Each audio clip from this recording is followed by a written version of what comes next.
Bismillahirrahmanirrahim. Assalamualaikum warahmatullahi wabarakatuh.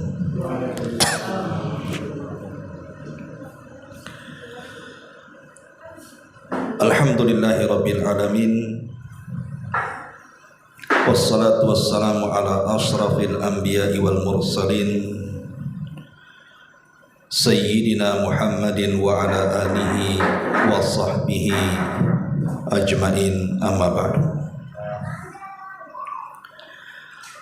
Alhamdulillah, di malam hari ini Allah subhanahu wa ta'ala masih memberikan nikmat kepada kita sehingga kita masih bisa berkumpul untuk bertalabul ilmi. Tak lupa salawat dan juga salam kita hadiahkan kepada Rasul kita Nabi besar Muhammad sallallahu alaihi wa ala alihi wasallam. Pembahasan di malam hari ini, sebagaimana permintaan, kita akan membahas seputar salat. Tapi karena salat ini masuk dalam bab fikih, tentu tidak bisa dijelaskan dalam 1-2 pertemuan. Tapi tidak ada masalah, nanti kita coba menyingkat dengan tidak mengurangi yang arjan dalam bab ini. Ma'asyiral muslimin wal muslimat rahimakumullah. Kita tahu bahwa salat ini adalah ibadah yang sangat-sangat agung dalam Islam. Sampai-sampai pensyariatannya berbeda dengan ibadah-ibadah yang lainnya. Kalau ibadah-ibadah yang lainnya seperti puasa, zakat, haji dan yang lainnya itu disyariatkan di bumi. Tapi salat ini disyariatkan di langit. Dalam sebuah peristiwa yang sangat-sangat besar yang belum pernah terjadi kepada seluruh para nabi dan rasul. Itulah yang disebut dengan peristiwa Isra dan juga Mi'raj. Dan anehnya, dalam peristiwa Isra Mi'raj ini Allah subhanahu wa ta'ala hanya memerintahkan Rasul untuk disampaikan kepada umatnya tentang ibadah salat. Padahal ibadah-ibadah yang lain itu banyak. Kenapa Allah subhanahu wa ta'ala tidak perintahkan umpamanya haji dalam peristiwa Isra Mi'raj, atau puasa, atau birrul walidain, atau membaca Quran dan begitu seterusnya? Malah justru yang diperintahkan adalah salat. Maka jawabannya, karena salat itu penentu ibadah-ibadah yang lainnya. Kalau seseorang itu salatnya baik, sesuai dengan yang diperintahkan Allah dan Rasulnya, maka sudah barang tentu dia pun akan melaksanakan ibadah-ibadah yang lainnya dengan cara baik. Orang sholat pasti birrul walidain. Orang yang sholat pasti membaca Quran. Orang yang sholat pasti berpuasa. Karena kita tahu bahwa sholat itu penentu. Itulah yang dikatakan Nabi SAW, fa in saluhat salatuhu saluha sairu amalihi. Kalau baik salatnya, betul-betul dia meresapi isi daripada salat itu dengan khusyuk, maka amalan-amalan yang lainnya akan mengikuti kebaikan salatnya. Kemudian yang kedua, ketika Nabi SAW saat sakaratul maut, maka Nabi SAW berpesan kepada para sahabat secara khusus dan umatnya secara umum dengan wasiat yang sangat berharga di antara wasiat akhir sebelum menghembuskan nyawa terakhir Rasul adalah as-salatu wa ma malakat aymanukum. Jaga oleh kalian salat, jaga oleh kalian salat dan hamba sahaya kalian. Kenapa Nabi sallallahu alaihi wasallam mewasiatkan wasiat terakhirnya dengan salat? Sekali lagi, padahal ibadah-ibadah yang lain itu banyak. Kenapa ini pula yang ditekankan dalam wasiat akhir Rasul sallallahu alaihi wasallam sebelum menghembuskan nyawa terakhirnya? Karena salat itu penentu agama. Orang kalau masih salat berarti dia masih muslim. Tapi kalau orang sudah meninggalkan salat, maka tidak sadar dia sudah menanggalkan agamanya. Itulah yang disabdakan Nabi sallallahu alaihi wasallam, perbedaan kita dengan orang kafir itu di salat. Maka barang siapa yang meninggalkan salat, dia bisa kafir. Ma'asyiral muslimin wal muslimat rahimakumullah. Karena salat sedemikian agungnya dan wasiat terakhir Nabi sallallahu alaihi wasallam yang menentukan penentu orang itu masih di atas Islam atau tidak. Makanya dari ibadah yang lain, salat adalah ibadah yang paling disorot oleh syaitan. Macam mana syaitan itu menggagalkan salat seseorang dari semua arah.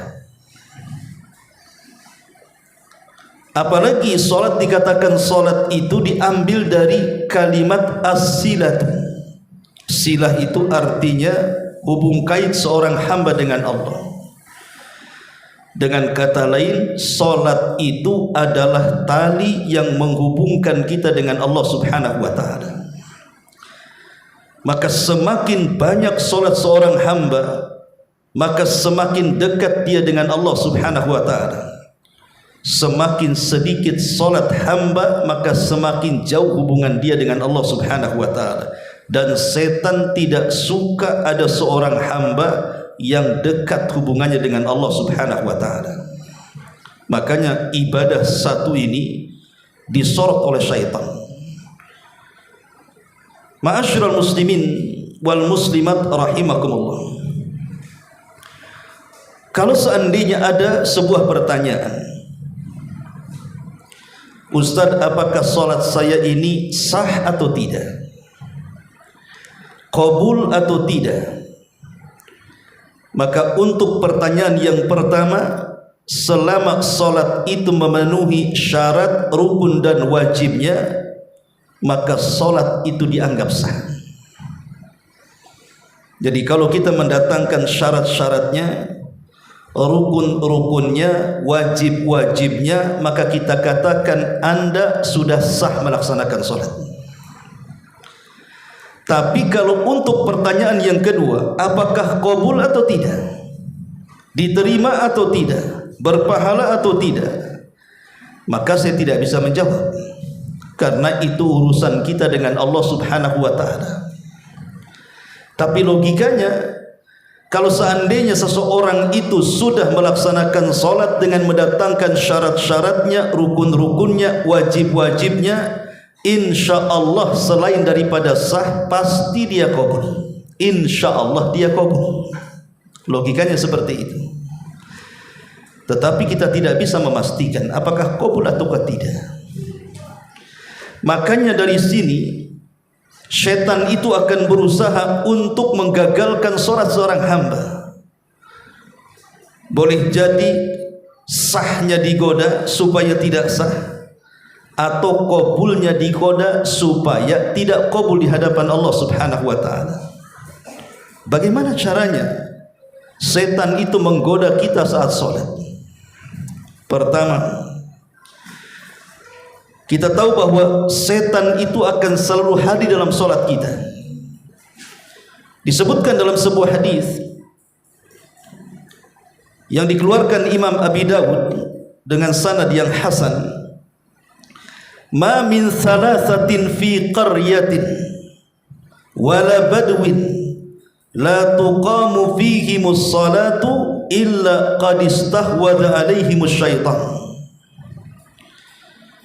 Tidaklah ada 3 manusia pada sebuah negeri, pada sebuah desa, dan tidak ditegakkan padanya salat kecuali setan akan menguasainya. Artinya dari hadis ini kata para ulama, bagaimana setan berusaha untuk menguasai kita sebagai muslim yang salat, supaya walaupun tidak membatalkan salat kita, minimalnya tidak membuat qabul salat kita. Caranya mulai dari mengganggu wudu dulu. Setan itu akan mengganggu wudu kita dulu.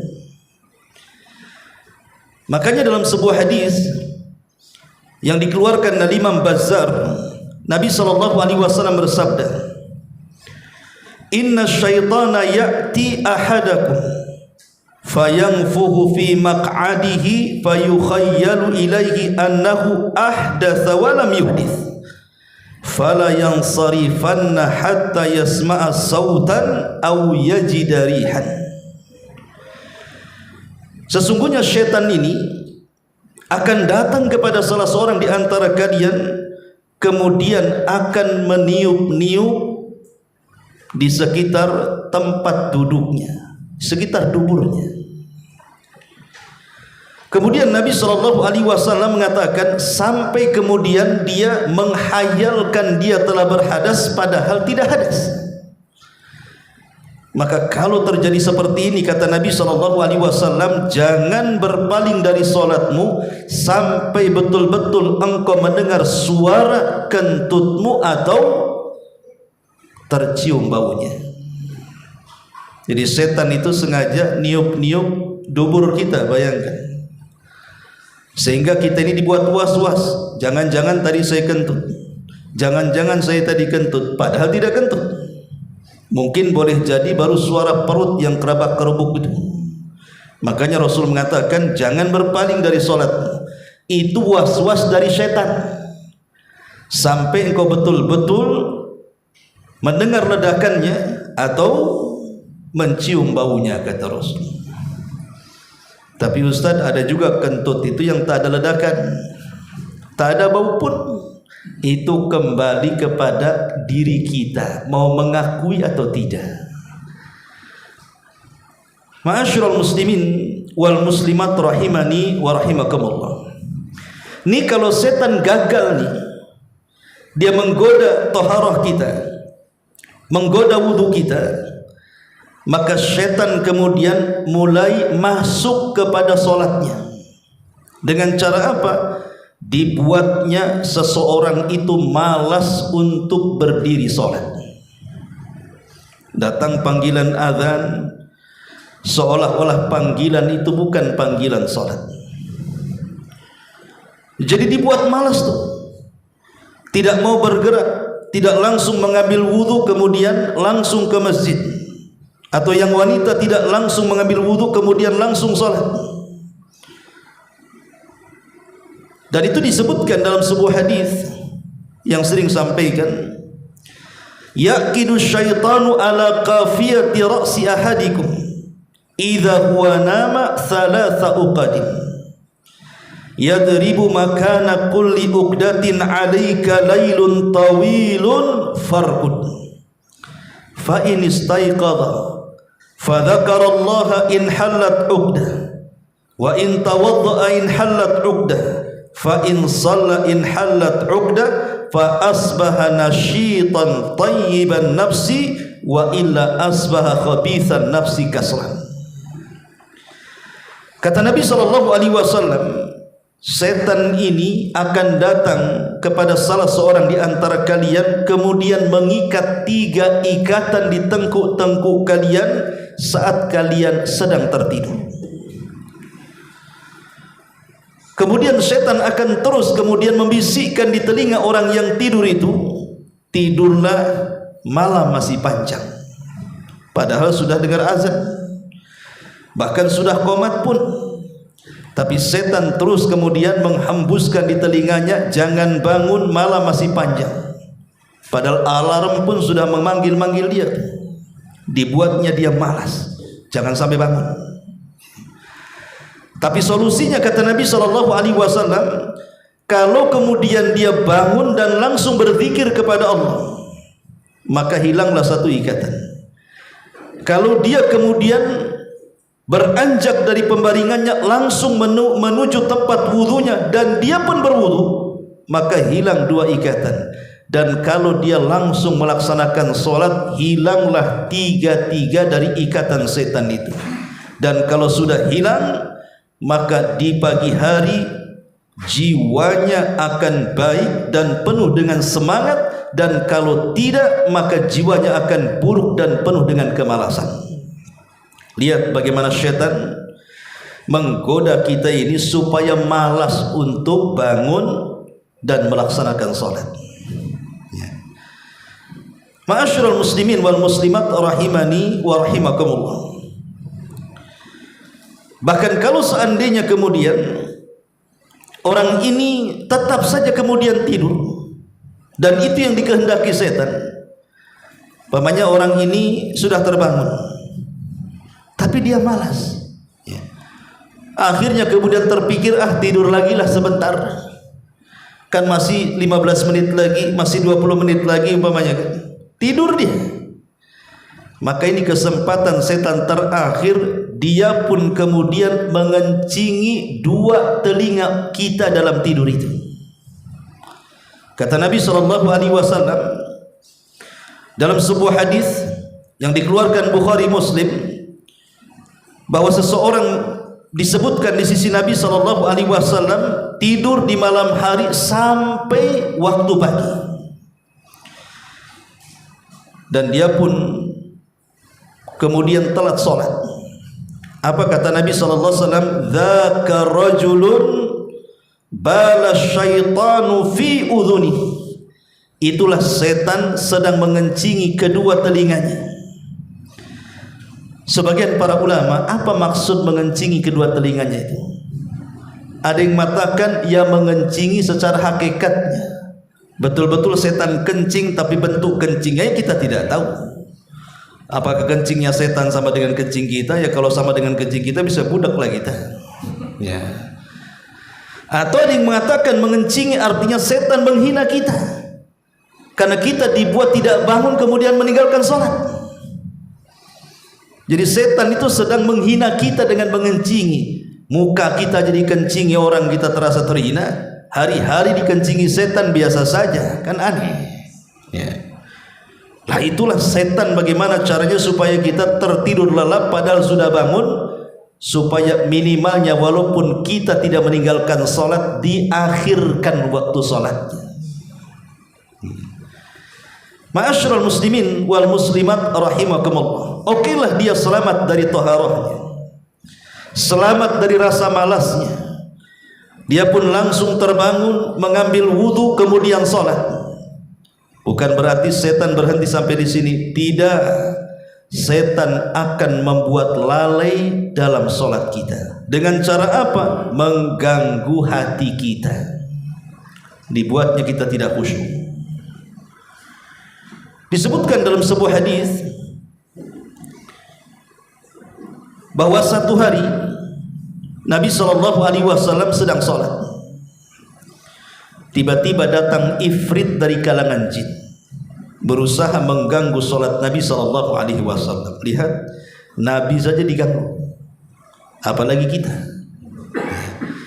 Nabi loh didatangi ifrit dari kalangan jin. Dan ifrit itu salah satu jenis jin yang paling kuat di dalam menggoda itu. Karena di masa Sulaiman, ifrit itu bisa memindahkan istana Ratu Balqis sebelum Sulaiman berdiri. Saking kuatnya ifrit itu. Lah ifrit ini dari kalangan jin datang untuk mengganggu sholat Nabi SAW. Maka Nabi SAW langsung mencekik si ifrit itu. Kemudian Nabi SAW mengatakan, falaqad hamamtu an arbitahu ila jambi sariyatin min sawaril masjid. sebenarnya aku berniat untuk mengikat si Ifrit ini di salah satu tiang dari tiang-tiang masjid. Tetapi kata Rasul, thumma dzakartu qaula akhi Sulaiman. Masalahnya aku teringat dengan doa saudaraku Nabi Sulaiman. Apa doanya? Rabbighfirli wa habli mulkan la yanbaghi li ahadin min ba'di. Ya Allah, ampuni dosaku, kata Nabi Sulaiman. Ampuni dosaku wahai ya Rabb, yang telah memberikan kekuasaan kepadaku, tapi jangan kau berikan kekuasaan ini kepada siapapun setelahku. Maka Rasul teringat bahwa Nabi Sulaiman berdoa tidak boleh memberikan kekuasaan menundukkan jin kepada siapapun kecuali dia. Maka Rasul pun melepasnya. Ya. Dari sini kita tahu bahwa bagaimana syaitan ini hendak mengganggu solat Nabi SAW. Kalau sekelas Nabi saja diganggu oleh syaitan, macam mana pula lah solat-solat kita? Maka terkadang cara mengganggu hati kita itu, maka setan akan datang kepada kita mengingatkan sesuatu yang ketika belum sholat kita lupa, diingatkan pula saat sholat. Dan itu disebutkan dalam hadis Nabi SAW. Kata Nabi SAW, idza adzana bis salati, idza udzina bis salati adbara syaitan lahu duratun hatta la yasma'a ta'dhin. فَإِذَا سَكَتَ الْمُؤَذِّنُ أَكْبَرَ فَإِذَا ثُوِّبَ أَدْبَرَ فَإِذَا سَكَتَ أَكْبَرَ. Jadi apabila azan dikumandangkan, maka setan akan lari menjauh dari suara azan itu, saking ketakutannya sampai terkentut-kentut. Ketika kemudian selesai suara azan, maka setan akan mendekat lagi. Kemudian dia pun mendengar suara qomat, lari lagi. Ketika setelah qomat, mendekat lagi. Disitulah kata Nabi, fala yazalu bil mar'i yaqulahu, maka setan akan memberikan was-was kepada orang ini, udhkur ma lam yadhkur, udhkur ma lam yakun yadhkur. Ingatlah sesuatu yang kau tidak ingat. Hatta la yadri kam shalah, sampai dibuatnya dia tidak tahu berapa dia sedang rakaat solat, dia tidak tahu berapa jumlahnya. Dibuat lalai. Diingatkan sesuatu di luar solat, dimasukkan ke dalam solat. Sebelum solat ribut antum cari kunci motor, nanya anak, nanya istri, nanya tetangga, nggak ketemu. Ketika takbiratul ihram, Allahu Akbar, oh iya masih terletak tuh di sepedanya. Rupanya masih di situ, saya masih ingat itu. Ya. Lah terkadang diingatkan sesuatu supaya apa? Supaya hati kita tidak khusyuk. Nanti di akhir pembahasan saya katakan bahwa pahala seseorang itu digantungkan kepada khusyuk orang yang sholat. Karena tidak semua orang yang sholat itu pahalanya sama. Walaupun sama-sama satu saf, sama-sama bareng masuk masjidnya, sama-sama wudunya, itu pahala beda, tergantung kehusyuannya. Makanya kenapa kemudian inilah yang membuat orang sholat itu tidak akan mendapatkan pahala. Jadi setan ini akan membidik bagaimana caranya. Tidak apa-apa kau sholat, tapi kau hanya gerakan dan bacaan saja, kau tak dapat apa-apa. Dengan cara apa? Mengganggu hatinya, dicuri kehusyuannya. Sehingga tadi akhirnya dia tidak tahu berapa rakaat. Itu kan sering terjadi kan kita. Kadang-kadang tadi 2 rakaat ke 3 rakaat, 4 rakaat kah sudah lebih. Kadang-kadang kita terpikir seperti itu. Ya, artinya kita sedang dicuri kehusyuannya oleh syaitan itu. Okelah kemudian dia selamat hatinya. Apabila datang setan masuk menggoda hati kita, kita pun langsung berlindung kepada Allah Subhanahu wa taala, berusaha untuk khusyuk, bertawud kepada Allah Subhanahu wa taala. Maka ketika gagal menggoda hati kita, bukan berarti selesai sampai di sini, tidak. Setan akan masuk dalam bacaan salat kita. Lihat bagaimana setan itu selangkah demi selangkah, dia tidak bisa opsi sini, opsi sana. Dia akan masuk dalam bacaan kita, terutama yang jadi imam lah biasanya. Karena imam itu kan masalahnya disaksikan, didengar, diperhatikan, diikuti, sehingga terkadang imam ini digoda dengan cara ini, masuk dalam bacaannya, karena dia satu-satunya yang boleh menyuarakan, terutama dalam solat-solat jahr gitu ya. Maka setan masuk, diberikan was-was, panjangkan tuh surat yang kau baca, langgamkan yang bagus, kau kan seorang hafidh Quran, kau seorang qori, biar orang memujimu. Akhirnya kemudian mulai imam terpengaruh dengan setan, dibuat panjang pula tuh bacaan itu, difasih-fasihkan seolah-olah 20 tahun di Mekah dia. Gimana caranya difasih-fasihkan? Itu kalau sholat dia jadi imam, tapi ketika sholat sunnah kulhu dan inna a'tayna aja dia. Karena dia sendiri sholatnya masalahnya ya. Tapi yang jelas bahwa terkadang masuk juga kepada makmum, terkadang dikeraskan bacaannya padahal dia sedang sholat sir, Sami Allahu liman subhan, padahal dia sedang sholat sir, akhirnya mengganggu sekitarnya. Karena saya pernah sholat di belakang orang, sholat duhur itu, dia bacanya dikeraskan, jadi mengganggu orang sekitar kan. Ma'asyiral muslimin yang dimuliakan Allah Subhanahu wa taala. Makanya disebutkan dalam hadis Abi Sa'id Al-Khudri radhiyallahu anhu, kharajan Nabi sallallahu alaihi wasallam 'alan nas wa hum yusalluna fi Ramadan. Nabi SAW keluar menuju manusia, dan ketika itu para sahabat sedang sholat di bulan Ramadan. Wa yajharuna bil qiraah, mereka pun mengeraskan suara padahal mereka sholat sendiri-sendiri. Faqala, maka Rasul mengatakan, ayyuhan nas, kullukum yunaji rabbahu fala yajhar ba'dukum ala ba'din fil qiraati. Kalian semua sedang bermunajat kepada Rabb kalian, janganlah mengeraskan sebagian kalian dengan sebagian yang lain dalam bacaan, kata Rasul, supaya jangan terganggu yang lainnya. Nah ini lihat bagaimana setan ini kalau tidak bisa mengganggu hati orang, maka dia masuk dalam bacaan solat kita dengan cara membaguskan bacaannya ya, ataupun boleh jadi mempercepat bacaannya. Seperti antum lihat di YouTube itu yang sholat tarawih 23 rakaat berapa menit? 7 menit ya kan. Yang terdengar dolinnya saja kan. Oh dolin, amin. Nah itu aja yang terdengar kan. Kapan alhamdulillahnya? Kencang satu nafas, dolimnya saja yang keras ya.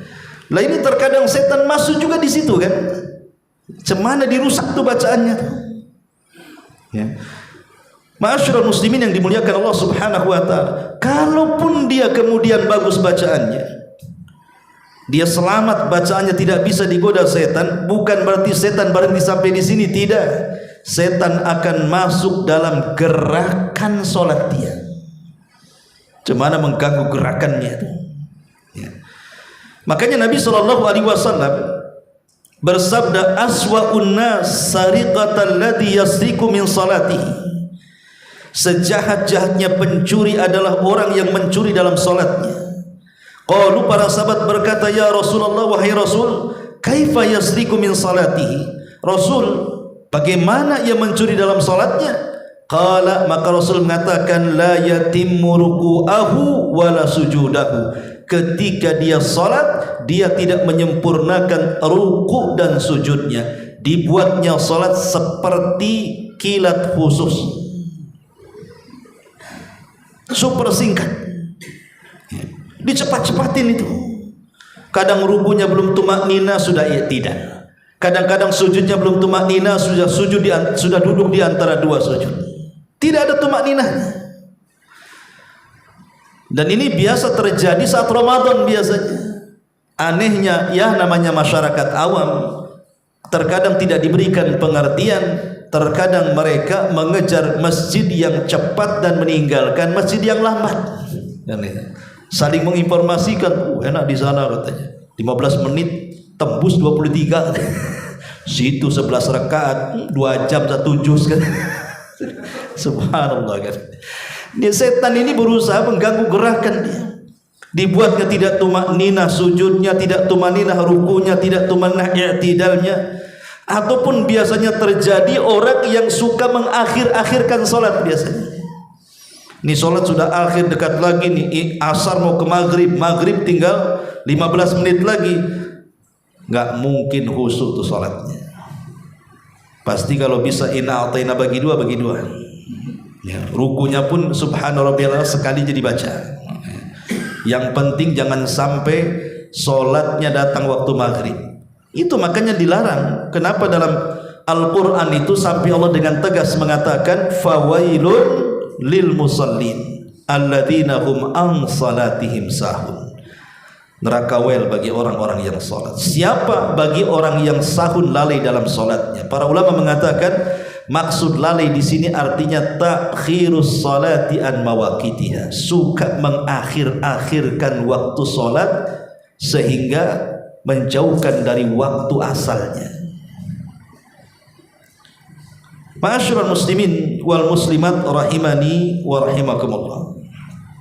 Lalu kalau seandainya dia selamat, gerakannya betul-betul tumakninah, bacaannya betul-betul tartil, hatinya berusaha untuk khusyuk, wudunya juga bagus. Apakah setan kemudian berhenti sampai di sini? Tidak. Ini kalau sudah bagus semua nih, sudah setel semuanya dari toharahnya sampai takbiratul ikhramnya, sampai berdirinya, sampai sujud rukunya, dari bacaan sampai gerakannya sudah oke. Bukan berarti setan berhenti sampai di sini, kawan. Maka setan akan membuat trik lain. Dengan cara apa? Dibuatnya dia supaya riya dalam sholatnya. Dalam sebuah hadis Nabi SAW bersabda, kata Nabi SAW, ala ukhbirukum bima huwa akhwafu alaikum inni minal masihid dajjal. Kata Nabi SAW, maukah kalian kuhabarkan tentang sesuatu yang lebih menakutkan kepada kalian di sisiku daripada Al-Masih Ad-Dajjal? Kemudian sahabat bertanya, qulna ya Rasul, tentu. Kami katakan tentu ya Rasul. Apa yang lebih menakutkan dibandingkan Dajjal itu? Maka Nabi SAW mengatakan asyirkul khafi. Syirik khafi artinya syirik yang samar. Lihat Rasul mengatakan syirik yang samar ini lebih menakutkan dibandingkan Dajjal. Kemudian Rasul memberikan contoh, an yakumar rajul yusalli fayuzayyin salatahu lima yara min nadhari rajulin. Kemudian Rasul mencontohkan ada seorang laki-laki yang sedang sholat, kemudian dia berusaha membagus-baguskan sholatnya agar dilihat orang lain bahwa dia sedang khusyuk dalam sholatnya. Jadi kalau tidak bisa diganggu dengan cara yang lain, maka dia akan masuk pada riyah. Bagaimana caranya dia riyah? Supaya manusia menganggap dia itu tukang sholat, dari rumah ke masjid gitu kan. Dalam hatinya supaya tetangga-tetangga yang di gang-gang itu tahu aku ini tukang sholat. Dibuat kayak gitu ya. Sengaja kemudian ditanamkan sifat riya. Jadi sholatnya itu supaya dipuji manusia atau dibicarakan manusia, bahwa si fulan tukang sholat, si fulan tukang sujud ya. Atau lebih daripada itu dibuatnya takabur dan ujub. Ditanamkan dalam hatinya bahwa di komplek ini yang ahli sholat itu cuma saya. Dibuat kayak gitu. Perasaan di komplek sini itu tidak ada yang serajin saya. Dibuat ujub tuh. Kalau sudah ujub dan meremehkan orang, ini naik dari ujub ke takabur ya. karena sudah merendahkan orang. Si anu ndak sholat, si anu itu apa itu katanya. Mulai dihina-hina, merasa bahwa dirinya itu lebih alim, lebih abid, lebih banyak pahalanya, lebih rajin ibadahnya. Maka ini orang seperti ini dalam wajahnya akan penuh dengan sentuhan syaitan. Seperti kisah yang sering saya ceritakan.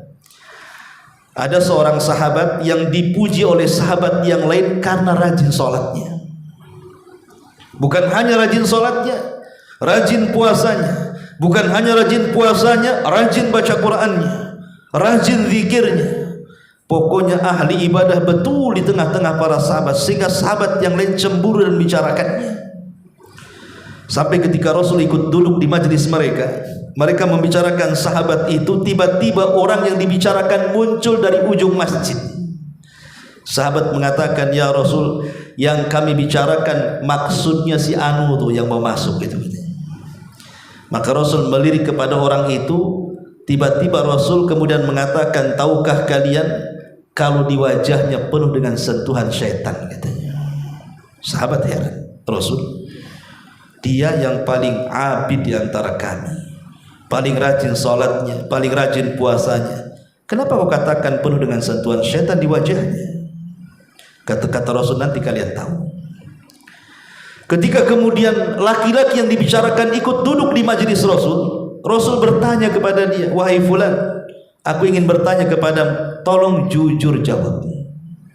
Kata sahabat yang dipuji-puji, sahabat yang mengatakan, tentu wahai Rasul. Kata Nabi SAW, apakah setiap engkau pulang ke kaummu, ke masyarakatmu, ke kabilahmu itu, ada dalam hatimu perasaan engkau lebih mulia dibandingkan mereka? Orang ini mengatakan, dia. Kata Rasul, pantas di wajahmu penuh dengan setan katanya. Lihat perasaan ujub di sini. Ya.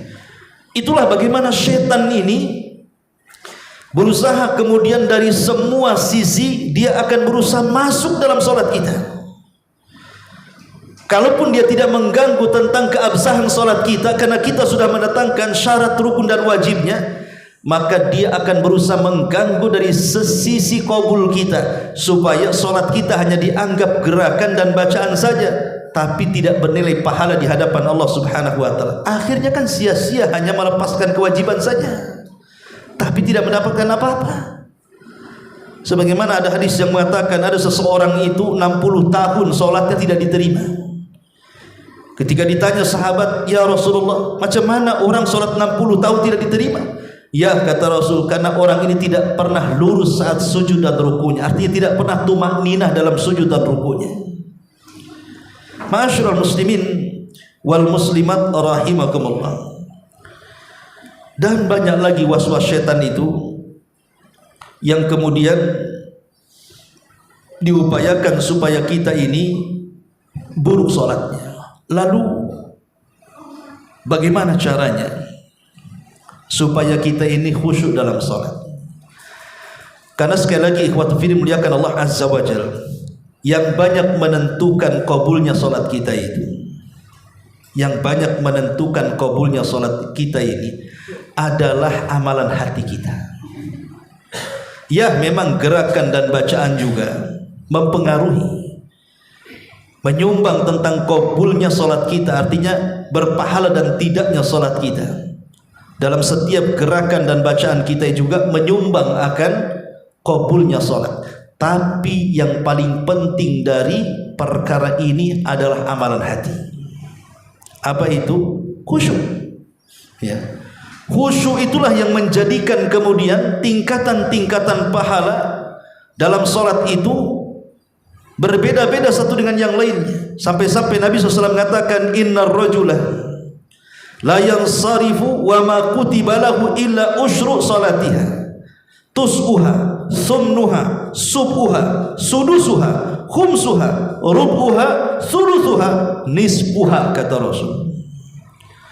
Sesungguhnya seseorang ini berpaling dari salatnya, arti selesai salat, rupanya yang ditulis pahala kepadanya terkadang dia hanya mendapatkan 1/10-nya, 1/9-nya, 1/8-nya, 1/7-nya, 1/6-nya, 1/5-nya, 1/4-nya, 1/3-nya, atau mungkin separuhnya, kata Rasul. Walaupun itu sama-sama satu saf lah ya. Boleh jadi yang ujung itu dapat 1/10-nya, boleh jadi yang ini dapat 1/5-nya, boleh jadi yang sebelah sini dapat 1/3-nya, boleh jadi yang seperti ini dapat separuhnya. Kok bisa berbeda-beda pahalanya pada satu saf? Itu ditentukan dengan khusyuknya dia dalam sholat itu. Karena ada orang-orang yang tampaknya khusyuk secara badan tapi tidak khusyuk secara hati kan. Makanya Rasul mengistilahkan dengan khusyu'un nifaq namanya.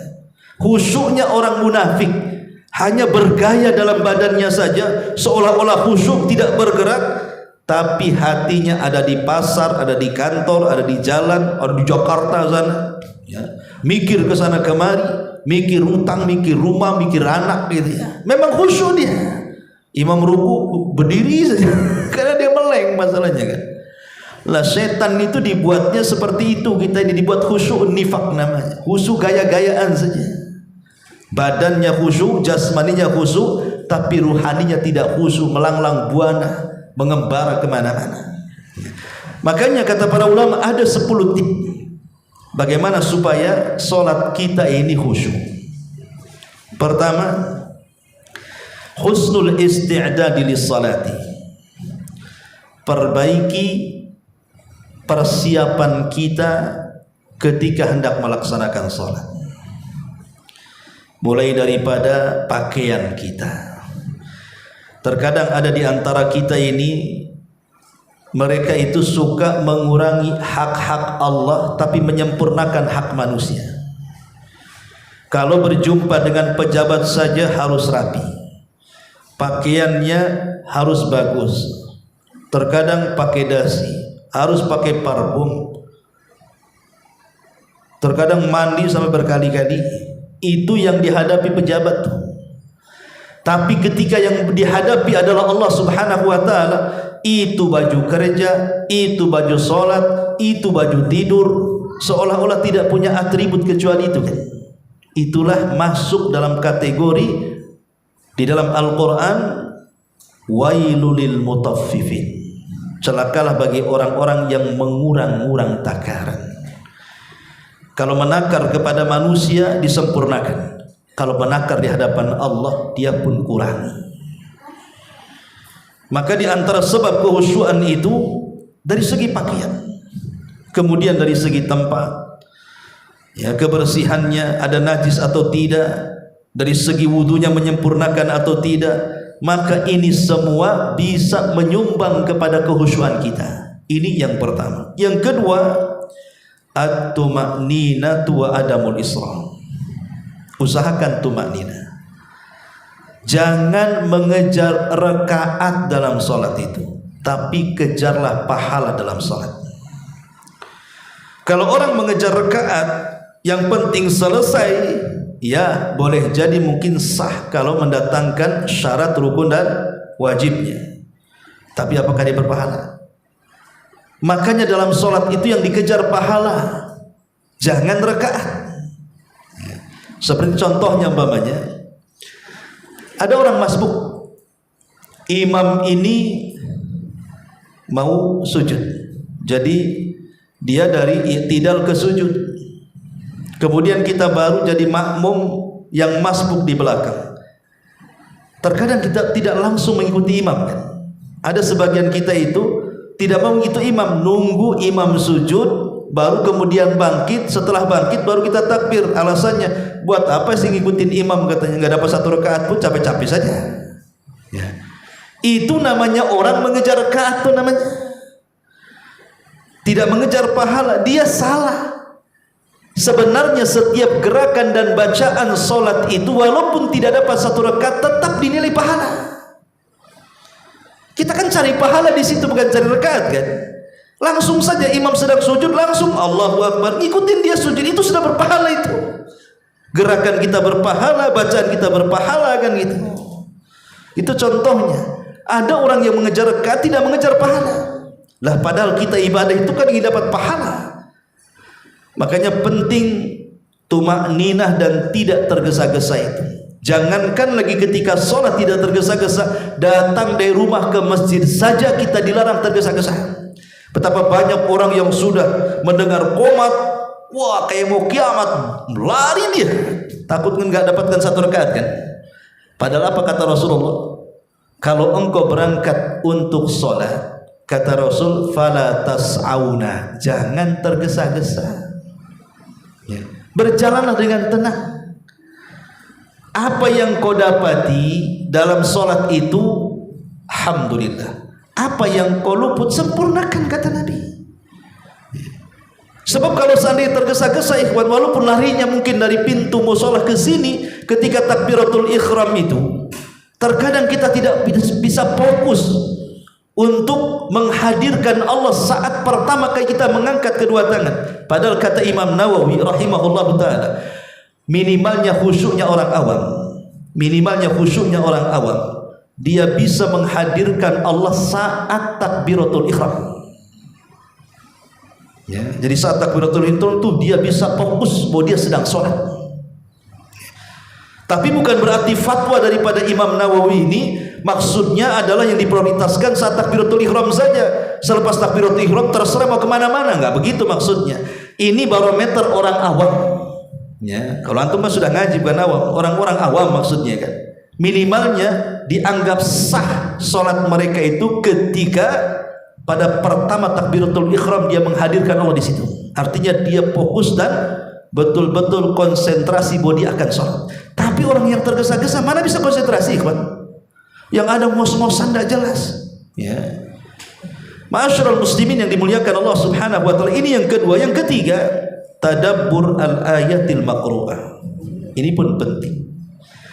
Memahami setiap bacaan yang dibaca saat sholat. Kalau orang ketika kemudian ruku, dia paham kalimat sami Allahu liman hamidah, dia paham subhana rabbiyal azim. Saat sujud dia paham kalimat subhana rabbiyal a'la, maka pasti dia tidak akan melanglang buana hatinya karena fokus dengan arti dan makna ucapannya. Karena dia tahu ketika sami Allahu liman hamidah rabbana walakal hamd, dia tahu artinya.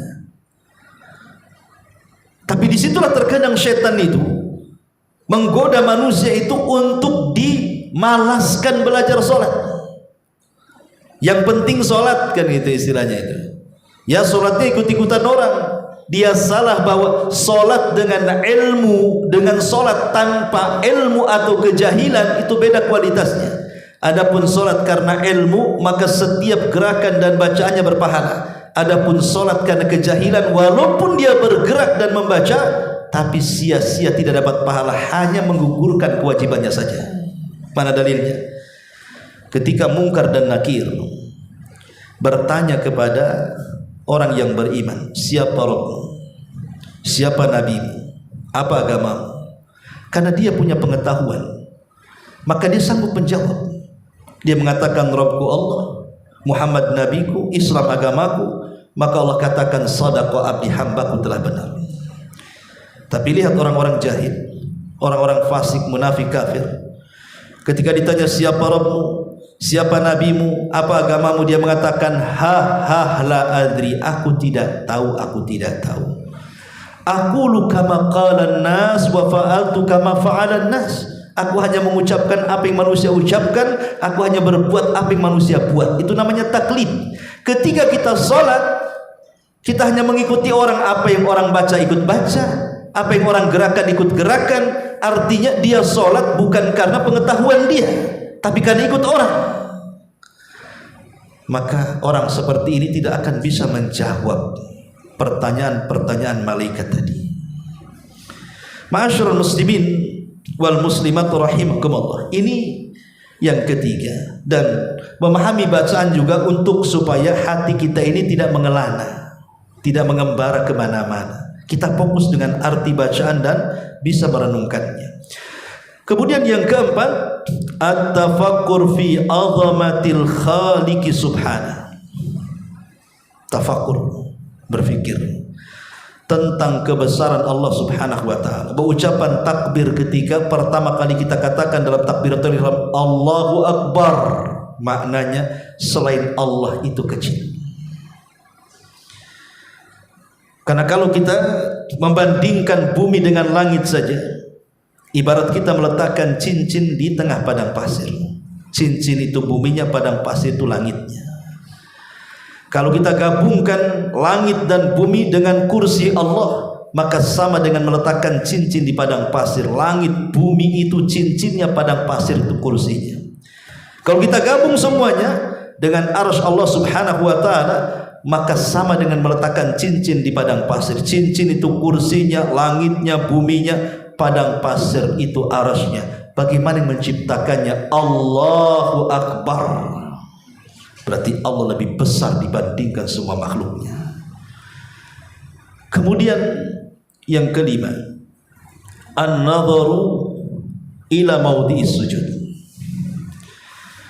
Saat berdiri dalam sholat, maka perhatikan tempat sujud. Terjadi silang pendapat. Abu Hanifah berpendapat kalau sholat itu menghadap kiblat, arahnya ke depan. Itu menurut Abu Hanifah. Karena Allah yang mengatakan ainama tuwallu fathamma wajhullah. Kemanapun kau arahkan wajahmu, disitulah wajah Allah. Maka Abu Hanifah mengatakan ketika berdiri tatapan kita ke depan. Ya. Tapi jumhurul ulama mengatakan bahwa ketika kita berdiri tatapkan ke tempat sujud. Karena di zaman permulaan salat orang itu boleh bicara sambil Allahu Akbar, piye kabare, boleh. Ya. Enggak ada masalah, di permulaan salat itu biasa ngobrol. Ya. Tapi kemudian turun ayat tentang qad aflahal mu'minun, beruntunglah bagi orang-orang yang beriman, alladzina hum fi salatihim khashi'un, yang salatnya khusyuk. Maka dengan turun ayat ini dilarang tidak boleh ngobrol dan pandangan disuruh ke tempat sujud. Ya. Dan itu bagian daripada khusus. Supaya kenapa? Supaya kita tidak terganggu. Makanya kenapa Rasul itu memerintahkan kita supaya bersegera di saf pertama, ikhwan. Kenapa saf pertama coba? Sebab kalau saf pertama itu tidak ada gangguan. Paling kalaupun gangguan di depannya tembok, ikhwan. Tapi kalau saf kedua, saf ketiga, itu gangguannya punggung orang. Kaosnya partai, terbaca pula. Lawan saya rupanya dia. Nengok kaosnya bolong, gak punya kaos, kasihan banget ya. Mulai dia. Ya. Itu kalau sudah di saf kedua, saf ketiga itu dia perhatikan punggung orang tuh. Tapi kalau di saf pertama kan aman tuh. Yang mau nengok apa? Tembok lagi depannya kan. Makanya Rasul menyuruh kita untuk di saf pertama supaya aman tuh. Udah saf kedua, saf ketiga itu macam-macam dikomentari. Kakinya hitam aja nggak? Wah, ini nggak cuci kaki nih kayaknya. Macam-macam dikomentari kan.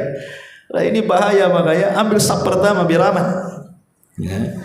Ma'asyiral muslimin yang dimuliakan Allah Subhanahu wa taala. Kemudian juga yang keenam, adamul iltifat wa raf'il basar. Jangan suka menoleh-noleh. Kecuali inda darurah, kecuali darurat. Contoh, antum sholat di musola stasiun, di musola mall atau di musola terminal gitu kan. Antum lupa meletakkan tas sebelah sana. Yang namanya di terminal lengang sedikit aja hilang tas kita kan. Maka boleh sekali-kali nengok tas kita. Hanya itu darurat saja. Ya. Kalau seandainya kadang lupa naruh di sana, langsung takbir kan. Apa tadi di sana tasnya? Boleh sambil lirik sekali-kali. Ya. Sebab nanti kehusuan hilang pula tasnya. Makin tak khusyuk lagi sholatnya. Maka ada ini gimana ini kan gitu kan. Masih bahaya kan gitu. Ya. Jadi pada dasarnya iltifat dalam sholat, memandang ke kanan, ke kiri, ke atas, ke bawah itu tidak boleh, karena itu setan sedang mencuri kehusyuan kita. Ya. Kemudian juga yang nomor 7, an ya'lama anna Allah ta'ala yujibuhu fi salatihi wa yunaji. Ingat bahwa posisi salat itu adalah pertemuan kita dengan Allah Azza wa Jalla. Jadi dalam salat itu kita sedang berjumpa dengan Allah. Makanya Allah mengatakan dalam surah Al-Baqarah, ketika Allah katakan bahwa salat itu berat kecuali orang-orang yang khusyuk. wa innaha lakabiratun illa 'alal khashiin. Salat itu berat kecuali bagi yang khusyuk. Siapa yang khusyuk? Alladzina yadhunnuna annahum mulaqu rabbihim. Orang yang yakin ketika salat dia sedang berhadapan dengan Rabbnya. Jadi ketika salat itu kita sedang berhadapan dengan Allah. Makanya setiap bacaan Fatihah itu ada jawabannya. Kalau kita mengucapkan Alhamdulillahi Rabbil Alamin, Allah jawab hamidani abdi, hambaku sedang memujiku. Kalau kita mengatakan Ar-Rahman Ar-Rahim, Allah jawab athna alayya abdi, hambaku sedang mengagungkan aku. Kalau kita katakan Maliki Yaumiddin, Allah jawab lagi majadani abdi, hambaku sedang membesar-besarkan aku. Jadi di situ ada dialog di situ. Maka ini sunnahkan ketika salat itu untuk membaca tartil Al-Fatihah, dibaca ayat per ayat, karena setiap ayat ada jawabannya, menunjukkan tartil dan tumaninahnya. Ya, makanya kita harus paham ketika salat kita itu sedang berhadapan dengan Allah, sedang berdialog dengan Allah, sedang bermunajat dengan Allah Subhanahu wa taala. Maka ketika itu tertanam dalam hati kita, maka dia tidak akan peduli dengan yang lainnya. Kemudian yang nomor 8, tartilul Quran wa tahsinus sauti bi. Mentartilkan bacaan Quran. Orang yang cepat-cepat baca Al-Quran nggak akan khusyuk. Apalagi satu nafas, apalagi tolinnya saja dan aminnya yang kedengaran, yang lain tidak kedengaran. Nah ini mentartilkan itu juga menyumbang kehusyuan, dan membaguskan suara juga bisa menyumbangkan kehusyuan. Makanya kalau kita ini sholat di belakang imam yang suaranya indah, terkadang imam baca panjang pun terasa pendek. Coba kalau imamnya suaranya gerebek, walaupun bacaannya pendek terasa panjang banget, padahal yang dibaca lam yakunil bukan Al-Baqarah tuh. Kayaknya Al-Baqarah aja yang dibaca, padahal lam yakunil, karena suaranya kurang enak kan? Quran itu sudah indah, tetapi akan lebih indah lagi kalau yang membacanya memiliki suara indah. Zayyinul Qur'ana bi aswatikum. Indahkan Quran itu dengan bacaan-bacaan langgam kalian. Ya. Kemudian juga yang nomor 9, izalatu ma yushghilu anis salati. Hilangkan sesuatu yang bisa menyibukkan salat. Makanya sekarang imam itu kan, kalau dulu cuman sawwu sufufakum fa inna taswiyatas sufuf min tamami shalah. Sekarang ada tambahan, tolong handphonenya silent. Ada tambahan sekarang, matikan atau silent. Zaman dulu mana ada, nggak ada handphone. Ya, sekarang nggak panjang himbauan imam tuh. Sawu sufufakum, rapatkan saf. Pernah ada kawan cerita, ya, dia sholat di bengkong sana.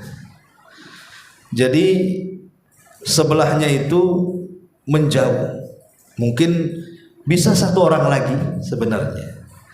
Jadi si kawan ini ngomong, Pak, rapat Pak, katanya. Enggak, kata si kawan, enggak dengar Pak Imam ngomong apa tadi. Kata Pak Imam merapatkan saf, kau enggak dengar ya? Gitu. Makmum enggak paham seruan imam itu. Makanya kalau tidak, sebisa mungkin imam itu terjemahkanlah tuh. Kalau sawu sufufakum saja nggak paham kadang-kadang kan. Rapatkan mungkin baru paham. Kalimat rapat pun masih nggak paham juga, masih menjauhkan begitu ya.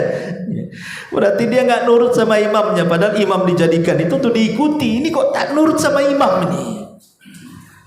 Yang herannya lagi kalau jadi imam disuruh rapatkan safnya, ketika jadi makmum dia pula merenggangkan. Imam apa lah ini gimana? Dia waktu jadi imam suruh rapatkan, ketika jadi makmum tak mau dia rapat-rapat. Pasti tak paham merapatkan saf itu gimana itu. Nah ini jangan sampai kemudian hal-hal yang menyibukkan sholat seperti sajadah, macam-macam gambarnya. Ya, kalau bisa sajadah itu yang polos-polos saja lah. Ini kalau macam-macam gambarnya, gambar teletabis, gambar apa sajadah itu kan nanti jadi masalah. Atau meletakkan sesuatu di depan orang sholat, meletakkan handphone, meletakkan dompet, kunci. Pokoknya kalau memang itu mengganggu sholat kita, jangan di situ, jangan letakkan di situ.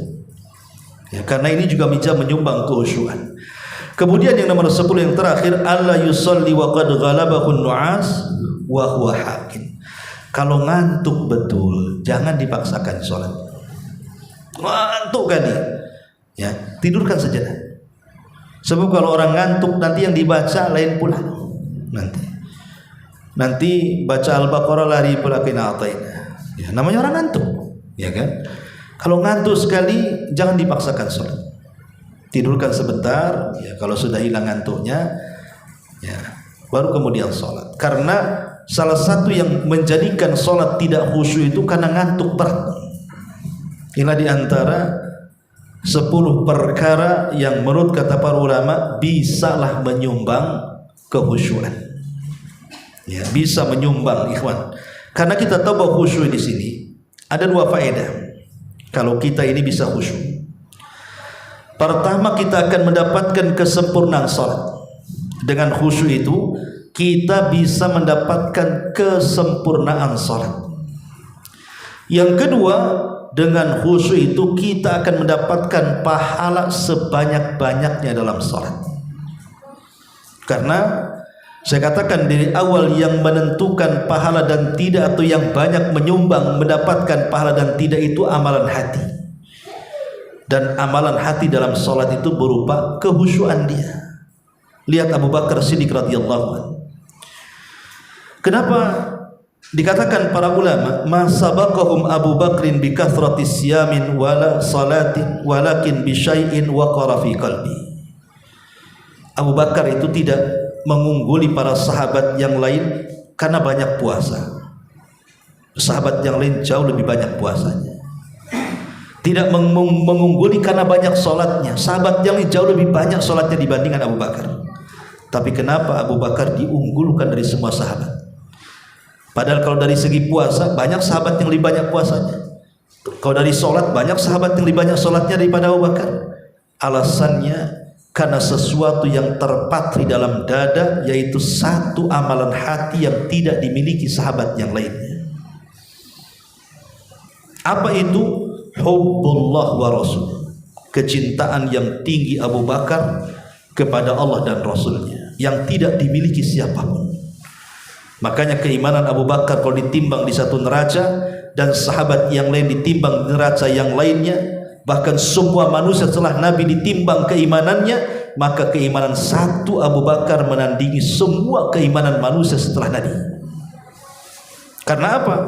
Bima waqara fi qalbi. Karena sesuatu yang terpatri dalam hatinya, kecintaan kepada Allah dan Rasulnya yang tidak dimiliki siapapun. Dan itu amalan hati menunjukkan memiliki peran berat dibandingkan amalan badan. Maka sholat juga sama. Khusyuk itu lebih sangat berperan dibandingkan hanya gerakan dan bacaan sholat.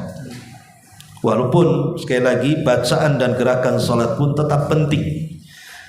Tetap penting karena itu menyumbang kekhusyuan dalam sholat. Ya. Ma'asyiral muslimin wal muslimat rahimani wa rahimakumullah. Saya kira sebagai muqaddimah masuknya bab salat, ini dulu yang bisa saya sampaikan.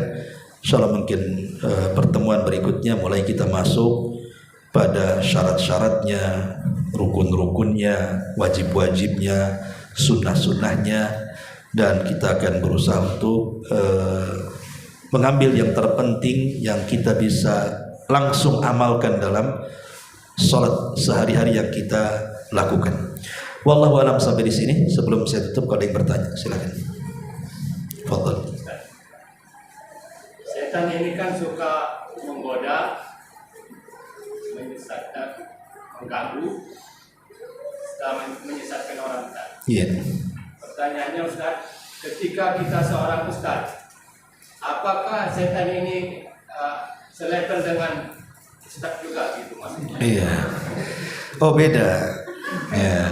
Iblis ini kalau dia mengirim utusan pasukan itu akan disesuaikan dengan levelnya. Kalau imannya tipis, ya kan, ya setan yang dikirim juga yang ecek-ecek, yang kalau disenggol langsung miring gitu kan.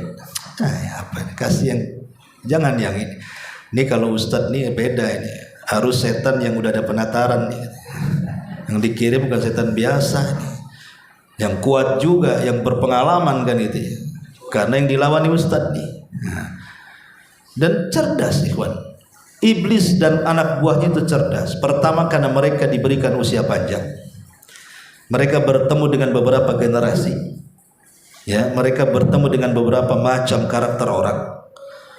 Dan mereka punya langkah-langkah. Seperti yang tadi saya jelaskan, nggak bisa lewat langkah sini, langkah situ. Nggak bisa lewat depan, belakang. Nggak bisa lihat belakang, samping kanan. Nggak bisa samping kanan, samping kiri. Thumma la'atiyannahum min baini aydihim wa min khalfihim wa an aymanihim wa an syama'ilihim wa la tajidu aktsarahum syakirin. Aku akan datangi mereka dari depan mereka, dari belakang mereka, dari kanan mereka, dari kiri mereka, dari 4 arah angin. Bayangkan, dikepung kita. Bagaimana caranya? Kata para ulama, maksudnya dari arah depan dilupakan tentang akhirat. Cemana kita dilupakan dengan akhirat, mengingkari azab kubur, mengingkari hari kebangkitan, tidak ada surga, tidak ada neraka, dibuatnya kita kayak orang ateis. Dari arah belakang dicintakan kita dengan dunia. Cemana kemudian orang itu disibukkan dengan dunianya. Alhaqumut takatsur hatta zurtumul maqabir. Sebelah kanan dibuat syubhat dalam agamanya, akhirnya dihiasi yang hak jadi batil, yang batil jadi hak, yang tauhid jadi syirik, yang syirik jadi tauhid, yang sunnah jadi bid'ah, yang bid'ah jadi sunnah, yang maksiat jadi taat, yang taat jadi maksiat. Dihiasi ya. Tidak bisa dari sebelah kiri ditanamkan syahwat, digemarkan judi, digemarkan khamar, digemarkan zina, digemarkan ghibah, digemarkan macam-macam. Bayangkan, semua arah dikelilingi oleh setan. Ya, jadi memang sulit kalau kita ini mau keluar dari lingkaran setan. Ya, tapi ingatlah bahwa walaupun sekuat-kuatnya setan itu tetap ada kelemahannya. Ada kelemahannya. Karena setan itu pertama dengan ilmu. Karena ilmu itulah yang bisa menyingkap mana kelemahannya. Yang kedua, macam mana cara menghadapinya. Itulah pentingnya hadir di majelis ilmu, supaya tersingkap semuanya.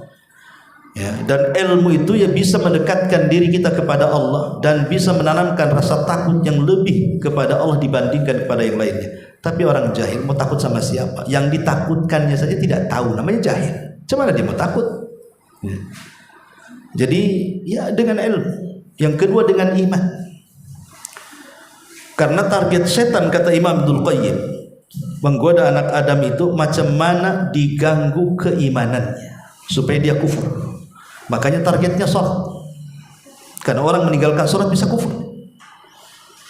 Ya. Kan yang pertama targetnya macam mana supaya dia kufur. Kufur itu bisa berupa syirik, bisa berupa nifaq, bisa berupa murtad. Ya, ada 3 kufur itu.